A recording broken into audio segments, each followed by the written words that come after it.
तेरी बातों Mein Aisa Uljha Jiya Hindi film review by all rounder star Ballem Venu Madhav. Tere Baaton Mein Aisa Uljha Jiya review by all rounder star Ballem Venu Madhav. ఇక ఈ సినిమా నిడివి వచ్చి 14315 అదేనండి, 14315 అంటే ఇది కూడా లవ్ 143 వచ్చింది కాబట్టి.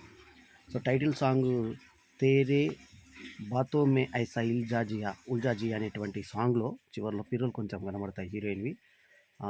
తర్వాత సినిమాలో ఆల్మోస్ట్ 60% పైన స్థనాలు సినిమా మొత్తం కనబడతాయి హీరోయిన్. సో ఆల్మోస్ట్ అట్లాగే మన కృతి సనన్ యాక్ట్ చేయడం జరిగింది. సిఫ్రా ఫుల్ ఫాము కంప్యూటర్ అని అర్థం.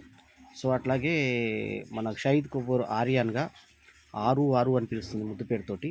అట్లాగే సీనియర్ నటుడు ధర్మేంద్ర సింగ్ దయాల్ ఈ సినిమాలో ఆయన షోలే హీరో, ఆర్యన్స్ గ్రాండ్ ఫాదర్గా నటించాడు. అట్లాగే డింపుల్ కపాడియా ఒకప్పటి బాబీలో అందాలు ఆరబోసినటువంటి ఆర్యన్కి ఒక ఆంటీగా నటించింది. రాకేష్ బేడి ఆయన ఆర్యన్ ఫాదర్గా రాజా అనే పాత్రలో అప్పట్లో ఏ జో హే జిందగీలో అలరించినటువంటి నటుడు, టీవీ నటుడు, ఇప్పుడు సినిమా యాక్టర్ రాకేష్ బేడి. అట్లాగే రాజేష్ కుమార్ ఒక ముఖ్యమైన పాత్రలో నటించిన ఈ సినిమాకి అమిత్ జోషి అనే ఆయన director, writer, screenplay. Aradhana Shah director, writer, screenplay. ఇక దినేష్ విజన్ అనే ఆయన ప్రొడ్యూసర్ కాగా, ఇంకా జ్యోతి దేశపాండే ఇంకో ప్రొడ్యూసర్ కాగా, సినిమాటోగ్రఫర్ కమ్ ప్రొడ్యూసర్గా ఇంకొక ప్రొడ్యూసర్గా లక్ష్మణ్ ఉల్లేకర్, ఆ తర్వాత మ్యూజిషియన్గా Tanishk Bagchi, Sachin Jigar musician background, Manish Pradhan editor, తర్వాత సోనాల్ జార్జ్ సౌండ్ డిజైనర్గా ఉన్నటువంటి ఈ సినిమాలో కంప్యూటర్ని అంటే ఒక రోబోట్ని హీరో దెంగేటువంటి ఒక అంశం ఎంత అబాస్పాలంటే ఒక ఇనుప ముక్కను తెగితే ఏమవుతుంది మనిషికి? ఉన్న చుల్లి ఊడిపోతుంది. కానీ అంత చిన్న లాజిక్ కూడా మిస్ అయ్యి మరి రబ్బర్ లాగా శరీరంని ఏర్పరిచినా కూడా ఆమెకు ఫీలింగ్స్ ఎట్లా వస్తాయంటే కంప్యూటరైజ్డ్‌గా ఉన్నాయి, ఆమెకు వస్తాయి అని చెప్పేసి ఒక రీజనింగ్ చూపించే ప్రయత్నం చేశారు. కథ ఏంటంటే పెళ్ళికి అసలు ఎందుకు ఒప్పుకోవడం కూడా కారణం చెప్పరు. ఒక ఇంట్లో ఒక పెద్ద ఫ్యామిలీలో ధర్మేంద్ర, డింపుల్ కపాడియా వీళ్ళందరూ ఉన్నటువంటి ఫ్యామిలీలో పెళ్లి చేసుకోను అని అంటున్నటువంటి ఆర్యని పెళ్లి చేయాలని చెప్పి తాపత్రయంతో తల్లి, తండ్రి, బంధువులు అందరూ కోరుకుంటూ ఉంటారు. అటువంటిది బలవంతంగా అతనికి వేలిముద్రలు తీసుకొని అంగీకారంగా ఏదో పెళ్ళి సిద్ధం చేయబోతే అక్కడి నుంచి ఎంగేజ్మెంట్ నుంచి అతను పారిపోతాడు. ఎంగేజ్మెంట్ నుంచి పారిపోయిన ఇతను వాళ్ళ ఆంటీ దగ్గరికి వెళ్తే ఆ ఆంటీ అంత కంప్యూటర్ మయంతో ఉంటుంది.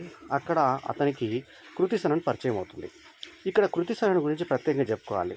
లాస్ట్ పాటల్లో సగం పిడుగుల్ని, తర్వాత సినిమా మొత్తం స్థనాల్ని ఆల్మోస్ట్ అంటే 60% పైన స్థనాల్ని వంపి మరీ చూపించినటువంటి ఈ అందాల గుమ్మ ఒక పాటలో దక్కు దక్కు కారణేలాగా అని చెప్పి వక్షాలని మొత్తం డ్యాన్స్ చేస్తూ మరీ పాట పాడుతుంది. తర్వాత చూపించుతుంది మొత్తం సినిమా అంతా కూడా ఆల్మోస్ట్ చూపించడమే. ఆమె బొమ్మ అంటే బొమ్మలాగానే కనబడింది. ఈ సినిమాలో మొత్తం హీరోని డామినేట్ చేసింది షాహిద్ కపూర్. మరి ఆయన ఆల్రెడీ ఒక కబీర్ సింగ్ లాంటి హిట్లతో, అంతకుముందు కూడా కొన్ని హిట్లతో మంచి ఊపు మీద హీరో.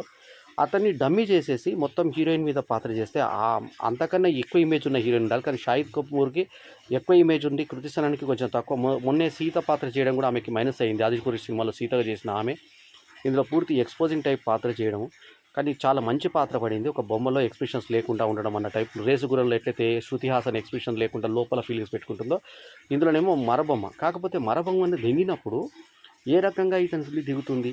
అప్పుడే తాగి దెంగాడు అనుకున్నాం. పోనీ ఆ తర్వాత అతను సంసార జీవితం ఎట్లా చేస్తాడు అమ్మాయితో అనే దానికి ఇక్కడ రీజనింగ్ చెప్పలేకపోయాడు డైరెక్టర్. అట్లాగే చివరాకరణ కొండంత రాగం తీసి పిచ్చకుంట్ల పాట పాడినట్టుగా ఈమె సరే అక్కడికి వెళ్ళిన తర్వాత ఈమె రోబో అని తెలియకుండా అన్ని పనులు చేసి పెడుతుంది, అన్ని లాంగ్వేజ్ తెలుసు అంటుంది, ఇతని ఊహలన్నీ చెప్తుంది, ముద్దులు ఇస్తుంది, చుంబన్ అంటుంది, ఇతను ట్రాన్స్లేషన్స్ చెప్తుంది, అన్ని లాంగ్వేజెస్ నాకు తెలుసు అని.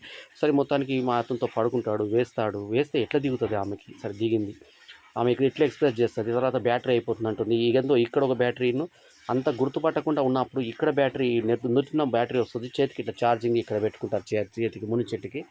అయితే ఈ ఛార్జింగ్ అయిపోతుంది. ఒక పక్కకు బ్యాచులర్ ఒక అతను దుంకి చూసి ఛార్జింగ్ పెట్టుకున్న చూసి పక్కకు వచ్చి ముద్దు పెట్టుకునే ప్రయత్నం చేయడము. సరే రోబోలే కదా అని అంటే ఉల్టా వీళ్ళు టంగాంచి వేలాడదీయడము. ఆ తర్వాత ఇతను పెళ్ళి ఎట్లాగో చేసుకుంటలేడు కాబట్టి వాళ్ళ ఆంటీ ఈయన మీద ప్రయోగం చేసి ఇది నిజమైన రోబోటా కాదా తెలియకుండా జనాల్లోకి వెళ్ళాలన్నటువంటి ఆమె దాన్ని ఇతను నిజం చేసేటువంటి ప్రక్రియలో నీ మీద టెస్ట్ చేశానంటే, సరే నేను నిజంగానే ఆమెతో ప్రేమలో పడ్డాను. లేకుంటే ఇక్కడి నుంచి వెళ్ళిపోతానంటే, వద్దొద్దన్న ఆంటీ అంటే, సరే ఆమెనే ప్యాక్ చేసుకొని ఆ సిఫ్రాను ఇంటికి తెచ్చుకుంటాడు. ఇంటికి తెచ్చుకొని అక్కడ ఎయిర్‌పోర్ట్‌లోనే ఆమెను రెడీ చేస్తాడు. స్కాన్ చేసినప్పుడు అది కంప్యూటర్ అని తెలిసినప్పుడు పర్మిషన్ ఉందని చెప్పి తీసుకొస్తాడు అక్కడి నుంచి. ఎక్కడ వెరిఫికేషన్ దగ్గర ఎయిర్‌పోర్ట్‌లో. అదయిపోత దాని లాజిక్ కూడా ఓకే. సరే తీసుకొచ్చిన తర్వాత ఏవైతే వద్దన్న సజెషన్స్ ఉంటాయో, ఈ ఢిల్లీని తగలబెడతావా అంటే, ఢిల్లీని తగలబెట్టడము. ఆ తర్వాత సజెషన్స్ తీసుకొని, తర్వాత చెంప మీద కొట్టి ఎవరైనా వెంకరగా మాట్లాడుతుంటే, వ్యంగ్యంగా మాట్లాడిన లేడీని తర్వాత చెంపతో కొట్టడం.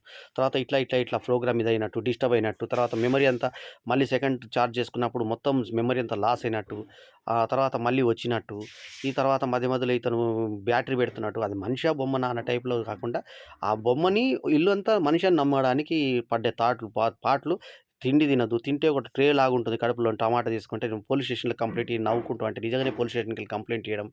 అక్కడ సీన్‌లన్నీ కూడా కొంచెం నవ్వులు పూయించినా కూడా లాజిక్ మిస్ కావడంతోటి సినిమాలో వెయిట్ లేకుండింది. లాస్ట్‌లో ఇందాక చెప్పినట్టుగా సగం వృద్ధులు కనబడేలాగా పాట 'తేరే బాతోं में ऐसा ఉల్జా జియా' అనే సాంగ్ ఒక్కటి మినహాయించి పాటలు కూడా ఎక్కడ ఆకట్టుకునే విధంగా లేదు. మంచి రొమాన్స్ పాటలు పెట్టుకునేటువంటి అవకాశం ఉన్నా కూడా కేవలం లిప్ లాక్‌లతోటి మాత్రమే జమునాలు పెదవులు జమునాలు మాత్రమే ఇచ్చేసి మిగతా అంతా కూడా ఎక్కడ కూడా రొమాన్స్ లేకుండా సినిమాని చాలా సాదాసీదా చిత్రం కింద పెట్టారు. 'తేరీ బాతోं में ఐసా ఉల్జా జియా' అనేటువంటి ఈ సినిమా లాజిక్‌ని ఇడిచి, కత్తి విడిచి నేల మీద సాము చేసినట్టుగా చేసిన సినిమా.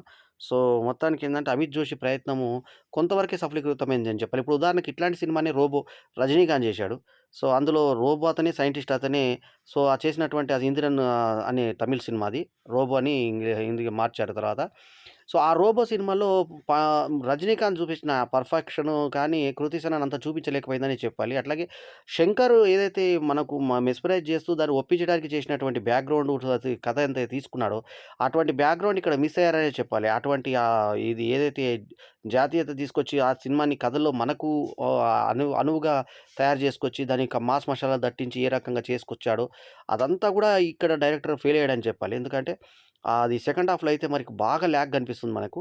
సో, ఆ తర్వాత పెళ్లి దగ్గర, మండపం దగ్గర అంతా బక్వాస్‌లాగా అనిపిస్తుంది మనకి. సో, అదంతా కూడా ఈ సినిమా అక్కడ బోర్డమ్ తీసుకొనొచ్చింది. తర్వాత 'ధర్మేంద్ర' యాక్టింగ్ బాగుంది. 'డింపుల్ కాపాడి' అంత సీనియరు ఆమె మంచిగా యాక్ట్ చేసింది. ఆమెకో ల్యాబ్ ఉన్నట్టుగా అక్కడికి ఇతను పోయినప్పుడు ఇతను స్కాన్ చేసి ఇతన్ని లోపలికి ఎంట్రీ ఇచ్చేటువంటి విధానము, ఆమె సైంటిస్ట్‌గా ఏ రకంగా కనుక్కుంది అవన్నీ కూడా చాలా బాగా చూపించారు. అవి గ్రాఫిక్స్, వీఎఫ్ఎక్స్ అవంతా కూడా బాగుంది. సో, ఇందులో నచ్చిందేందంటే 'షాహిద్ కపూర్' నటన కన్నా కూడా 'కృతి సనన్' చాలా బా చేసింది. 'షాహిద్ కపూర్‌ని' డామినేట్ చేయడంతో ఆయన అభిమానులు కొంత నిరాశ పడేటువంటి అవకాశాలున్నాయి. 'రాకేష్ బేడి', 'రాజేష్ కుమార్' వీళ్ళందరివి సాధారణ పాత్రలే. 'ధర్మేంద్ర' ఉన్నంతలో కొంత బెటర్‌గా ఉన్న పాత్ర. చాలా సినిమాల తర్వాత ఈ సినిమాలో 'ధర్మేంద్ర'కు మంచి రోల్ చాలా బా చేశాడాయన. సో, 'తేరీ బాతే మే ఐసే ఉల్జా లియా' సంభాషణలు బాగున్నాయి. కొన్ని సంఘటనలొచ్చి లాస్ట్‌కొచ్చేసి క్లైమాక్స్ మళ్ళీ సెకండ్ పార్ట్‌కి లీడ్ తీసుకుంటూ ప్రతి సినిమా చెత్తలాగానే ఒక సెకండ్ పార్ట్‌కి లీడ్ తీసుకుంటూ ఎండ్ కావడం. సో, అసంపూర్ణంగా ఉంటుంది. ఫస్ట్ హాఫ్ అంతా ఈమెను తీసుకురావడం ఇంటర్వెల్ గూడా మనకు చాలా అబ్సర్బ్డ్ ఇంటర్వెల్ ఒక టీవీ సీరియల్ ఇంటర్వెల్ లాగా ఇంటర్వెల్ ఈ అమ్మాయిని తీసుకొచ్చి ముందులో పెట్టుకొని ఈమెనే మీ బహు అని చెప్పి చూపించాడు. కోడలు ఈమెనే అని చూపిస్తాడు. ఇంటర్వెల్ తర్వాత మళ్ళీ అక్కడి నుంచి లీడ్ తీసుకొని మళ్ళీ ఆ కంటిన్యూ కథలోకొచ్చిన తర్వాత ఆమెను పెళ్లి చేసుకోబోతున్నట్టు, ఆ తర్వాత ఆమెతో ప్రాబ్లమ్స్ ఏమైనాయి, ఆమె మ్యానుఫ్యాక్చరింగ్ జరిగిన తర్వాత ఆమె కొంచెం షార్ట్ సర్క్యూట్ లాగా అయిన తర్వాత ఏం జరిగిందనేది మిగతా కథ. సో, ఈ సినిమాకి నేను ఇస్తున్నటువంటి rating 3.5/5 is my rating. So, సరదాగా చూద్దాం అనుకున్న వాళ్ళకి 'తేరే బాతోं में ఐసా ఉల్జా జియా' అనే సినిమా 'ఉల్జా దియా' దగ్గర 'ఉల్జా జియా' అంటే బతకడం అనమాట. లాస్ట్‌లో మళ్ళీ వేరే లేడీతోటి 'జాన్వీ కపూర్' శ్రీదేవి కూతురు ఇందులో స్పెషల్ అపియరెన్స్‌గా లాస్ట్ ఎండింగ్‌లో చూపించారు. సో, ఆమె కొంచెం పెదవులేదో దొడ్డుగా, లావుగా, ముక్కు ఎట్లో రకంగా, ఆమె కళ్ళు ఓ రకంగా ఆమె ఒక తీరుగా కనిపించింది. సరే అయినా కూడా సరే ఆ స్పెషల్ అపియరెన్స్‌కి ఆమెకు ప్రత్యేకమైన టైటిల్ ఇవ్వడం జరిగింది. ఇచ్చిన తర్వాత లాస్ట్ ఈమె మాట్లాడుతూ ఉంటే ఆమె మళ్ళీ అక్కడ ఎటువంటి ప్రోగ్రామింగ్ లేకుండా ఆమెను అడ్మిన్ కాకున్నా కూడా, ఇతని అదుపులో లేకున్నా కూడా ఆమె ఏదైతే అసూయ పడుతుందో ఆమె లోపట స్త్రీత్వం వచ్చిందని చెప్పి కంప్యూటర్‌లో స్త్రీత్వం ఎలా వస్తది? ఆమె ఎలా భావాలొస్తాయి? అనేది ఆ దర్శకుడికే తెలియాలి. సో, అటువంటి ఒక ఏకదం నేల విడిచి సాము చేసినటువంటి పరిస్థితుల్లో అమిత్ జోషి చేసినటువంటి ప్రయత్నము కొంతవరకు సఫలీకృతం కాలేదనే చెప్పాలి. 'తేరీ బాతోं में ऐसा उलझा दिया' క్లైమాక్స్‌లో ఏంటంటే ఆ మెషిన్‌లో మనసొచ్చినట్టుగా చూపిచ్చారు. సో, ఎట్లయితే మనకు రోబోలో మనిషి ఎట్లయితే ప్రేమిస్తాడో అది కొంచెం నమ్మే విధంగా కొంచెం సీన్స్ క్రియేట్ చేశాడు. 20 ఏళ్ల కింద తీసినా గూడా. మరి ఈ సినిమాలో ఇప్పుడు తీసినా గూడా దాంట్లో అటువంటి లాజిక్స్ మిస్ కావడం వల్ల మెయిన్ మైనస్ లాజిక్స్. లాజిక్ గాకుండా పక్కకు సరదాగా సినిమా చూస్తే మాత్రం ఈ సినిమా కొంచెం చూడదగ్గ సినిమానే అని చెప్పాలి. సో, ఇందాకే చెప్పినట్టుగా నా రేటింగ్ విన్నారు కదా! సో, ఇదండి ఈ రివ్యూ. 'తేరీ బాతోं में ऐसा उलझा जिया' సినిమా షాహిద్ కపూర్‌కి మాత్రం కొంచెం మైనస్ అనే చెప్పాలి. ఎందుకంటే 'కృతి సనన్' యొక్క నటన మాత్రమే ఈ సినిమాలో మనకు ఆకట్టుకునే విధంగా ఉంది. ఆమె పాత్ర కూడా చాలా అద్భుతంగా బొమ్మలాగా సరిపోయింది ఆమె. సో, ఆమె జుట్టుతో బార్బీ హెయిర్ లాగా ఉండడం అవన్నీ కామెంట్స్ బాగున్నాయి. అట్లాగే ఒక అమ్మాయి వచ్చినప్పుడల్లా ఆమె వచ్చి 2 డౌట్లు అడుగుతుంది. 2 డౌట్లు కూడా జనాభాలో ఎంతమందికి సోషల్ మీడియాలో ఎవరు లేరంటే, మొత్తం జనాభా ఇంత, ఇంతమందికి సోషల్ మీడియా లేదని చెప్పి లెక్కలు చెప్పడము. తర్వాత పాపులేషన్ ఎంతో చెప్పడం. అంటే జనరల్ జీకే క్వెషన్స్ అన్నీ కూడా ఆమె టక టక చెప్పడం. తర్వాత డాక్టర్ ఈమెకు చూసి ఊపిరి లేచి చచ్చిపోయిందంటే ఈమె బతకడము. సో, అన్నం తింటే మొత్తం లోపల కడుపులోకెళ్ళి ట్రే లాగొచ్చి మళ్ళీ ఆ టమాటాలు రావడం. ఆ టమాటా హీరో తినడం. సో, అట్లన్నీ తమాషాగా పోలీస్ స్టేషన్‌కి ఆమె ఎళ్ళిపోవడం. తిరిగి ఆమె పోలీస్ స్టేషన్ ఎట్లా వస్తదో తెలీదు. డాక్టర్ దగ్గరికి తీసుకెళ్ళినప్పుడు కారు నడుపుతూ తీసుకెళ్ళి వెటర్నరీ డాక్టర్ దగ్గరికి తీసుకెళ్ళడం. వెటర్నరీ డాక్టర్ తెలీదు ఆమెకి. అంత నాలెడ్జ్ ఉంది ఆమెకి. అటువంటి కొన్ని లాజిక్స్ మిస్ అయ్యాడు డైరెక్టరు. కొంచెం స్క్రిప్ట్ బాగా చేసుకొనుంటే సెకండ్ హాఫ్ ఇంకా బలంగా ఉండేది. మళ్ళీ సెకండ్ హాఫ్ సెకండ్ మన 'హనుమాన్' ఇట్లాంటి సినిమా లాగానే మళ్ళీ సెకండ్ హాఫ్ సెకండ్ పార్ట్‌కి లీడ్ ఇస్తూ సినిమా చేయడం కూడా కొంచెం అసంతృప్తికి గురి చేస్తుంది మనకి. లాస్ట్‌కి ఎప్పటిలాగానే హిందీ సినిమాలో 'తేరీ బాతోं में ऐसा उलझा जिया' సాంగ్ ఒకటి మనకు కొంచెం ఆకట్టుకునే విధంగా ఉంటుంది ఆ నంబరు. అది కొంచెం ఎక్స్‌ప్లోజివ్ సినిమా కృతిస్తున్నందు ఉన్నా కూడా యూఏ సర్టిఫికేట్ వచ్చింది ఈ సినిమాకి. 14315 అనేది తమాషాగా 143 అనేది లవ్‌కు సింబల్ కాబట్టి ఆ 143 సరిగ్గా ప్రేమికుల దినోత్సవం ఫిబ్రవరి 14 ముందు ఈ సినిమా రావడం మరొక విశేషం. సో, 9 ఫిబ్రవరి 2024లో వచ్చినటువంటి ఈ సినిమా 2 గంటల ఇందాక చెప్పినట్టుగా 143 15 seconds review. Family romantic comedy cinema ఇది. ఓకే. ఈ రివ్యూ గనుక మీకు నచ్చితే లైక్ చేయండి, కామెంట్ చేయండి, షేర్ చేయండి. మా ఛానెల్‌కు తప్పకుండా సబ్స్క్రైబ్ చేయండి. ఎల్లప్పుడు మీ ఆదరాభిమానాలను ఆశించే me all rounder star బల్లెం Venumadhav. నమస్తే. జై హింద్.